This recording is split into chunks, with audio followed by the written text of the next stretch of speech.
In today's video, we're going to take two extremely dangerous droids in the Star Wars universe, pit them up against each other, and have them fight.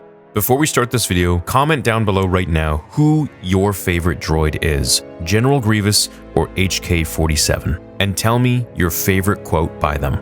So in order to analyze this fight, because we normally do Jedi or Sith against one another, we're going to understand the backstory of each character. So HK-47, for a lot who may not know, is one of the most iconic and darkly fascinating droids in the Star Wars universe, from Legends of course. He was constructed hundreds of years before the events of the Skywalker saga, created by the Dark Lord Darth Revan.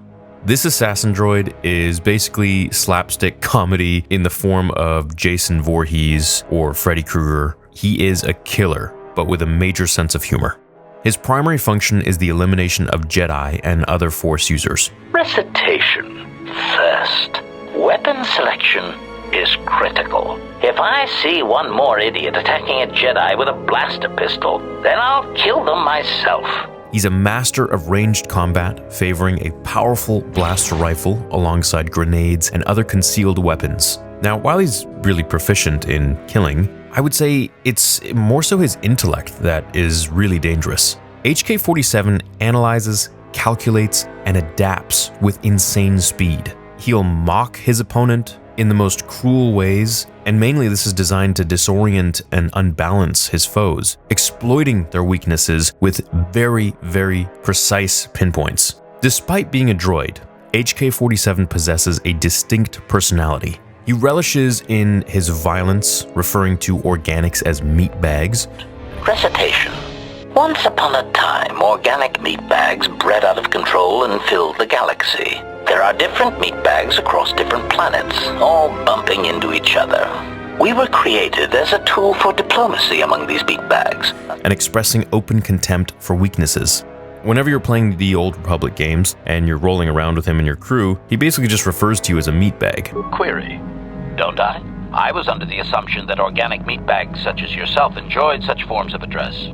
However, beneath his hard exterior is the cold logic of a mind designed for one single purpose, and it's not driven by hatred or rage or impatience like Anakin, but by the unwavering death of his programmed objectives. As I said, I am an assassin droid. It is my primary function to burn holes through meat bags that you wish removed from the galaxy, Master. His journey through Star Wars Knights of the Old Republic games reveals layers to his efficiency in assassination. He kind of wrestles with parts of the past, hints at serving other powerful masters, and his programming contains very interesting elements that are tied to Revan's own complex history with the Force.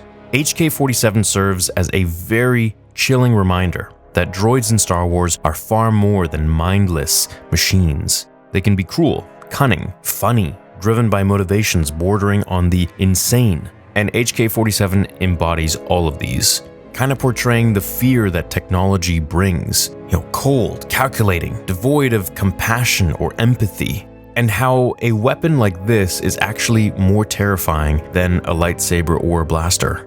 Now, General Grievous, on the other hand, this is a cyborg commander of the Separatist droid army. He is one of the most fearsome figures in the Star Wars galaxy. Jedi even feared him. Originally a Kaleesh warlord from the planet Kalee, Grievous's organic body was shattered in a staged accident orchestrated by Count Dooku and Palpatine. Sidious had his ship explode, of course courtesy to Dooku, and with him having just a few pieces of himself left, was immediately put into some sort of a crazy experiment to test just how far cybernetics could go. It's almost like Palpatine knew Vader was coming.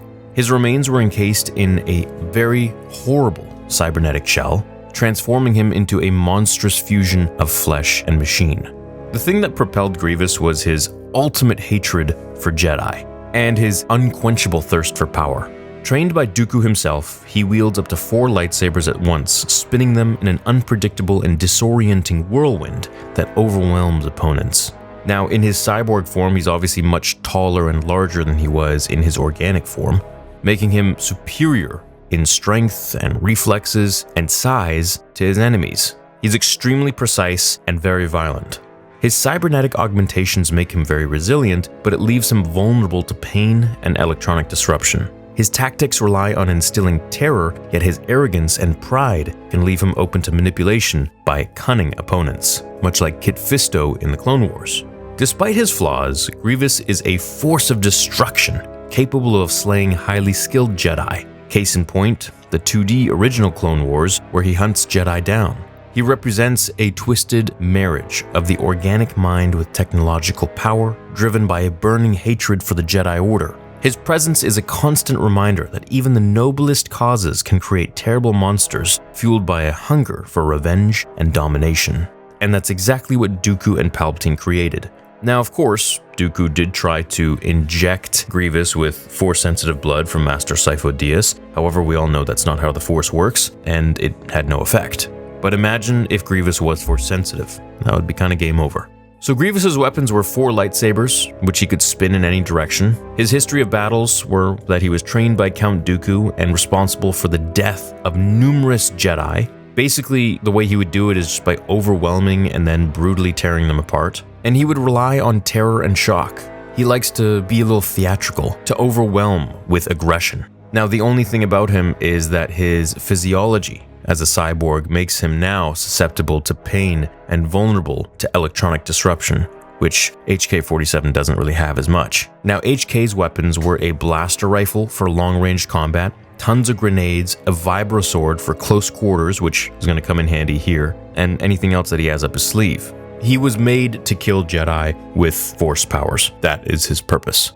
Now, the thing with HK is that he sees all different choices of different movements or different scenarios. And what he does is he calculates the probabilities of which one would be the most successful. He analyzes weaknesses, and of course, he's going to play into Grievous's ego and destroy it by making snarky, cruel comments to disorient him and make Grievous lunge out where HK-47 would probably just take the finishing strike, maybe with a vibroblade, or shoot his heart. Now, his droid body, though, does limit his agility. It's not nearly as good as Grievous's, but it does offer resistance to pain and force-based manipulation. So, we gotta look at the fight in a few different stages here. We've got the beginning stage. This is of course from far away, where HK-47 would begin at range, using cover and his blaster rifle. Grievous would deflect the shots, while relentlessly closing the distance with his erratic lightsaber style. The middle of the fight would be about HK-47 realizing that Grievous's lightsaber skills are actually pretty good. So then he would likely switch to grenades to momentarily halt his advance, using this window to most likely reposition. The end of the battle would end up in close combat, because we know Grievous is just going to bring it in for close quarters combat, to slice and dice. This is where the fight becomes really chaotic. HK-47, I feel like, would need to rely on his vibro sword, which of course is inferior to a lightsaber, and any hidden weapons that he may have up his sleeve. Grievous, overconfident due to his lightsaber advantage, might make a fatal mistake, especially if HK is taunting him and making fun of him. So there would most likely be several distinct phases where HK-47 operates on logic, would understand an immediate disadvantage in close quarters, and probably try to keep Grievous at bay as much as he can. This would then open the fight with HK blasting his rifle from far away, seeking cover to buy time and analyze the different potentials and different movements that Grievous could make. Grievous, on the other hand, overconfident, overzealous, cocky, full of anger, and eager for a kill, would deflect or ignore the blaster fire, maybe even just taking it, closing the distance with his erratic, spinning attack pattern, seeking to probably intimidate and disrupt his droid opponent. Now, we can't forget that Grievous is very skilled in killing some of the most powerful Jedi. I think in the end, what would happen would be HK-47 would have to take Grievous out by grenade from far to mid-distance, but if they get to close quarter combat, I think Grievous would probably just slice him up in pieces. However, I just don't see HK losing in any sense because he's so brilliant, so you'd probably have Grievous end up standing on some sort of a lever that would open up to his demise if HK were to die, or HK would like explode once Grievous sliced him or something like that. The only way HK-47 could win in close quarters is if he goats Grievous into some sort of a lunge, making him super angry, where HK would go to the side real quick, dodge it, and then stab his heart with the vibroblade. I think that's really the only way that he could kill Grievous. However, I just don't really see it happening because Grievous is so fast and his cybernetics are just much more advanced. Right, HK comes from a much older time, so he's a lot more slow and clunky, but I feel like he makes up for that with his intelligence. So in the end, I think if the fight progresses, I'm gonna have to give it to General Grievous. Let me know if I made the wrong decision and why. Thanks for watching this fantasy battle. I hope you enjoyed it. I've got a ton of other videos in this kind of style, so I hope you check those out. Leave a like on the video for more, and let me know who we should have pit up against each other next. Have an awesome day, guys, and may the Force be with you always.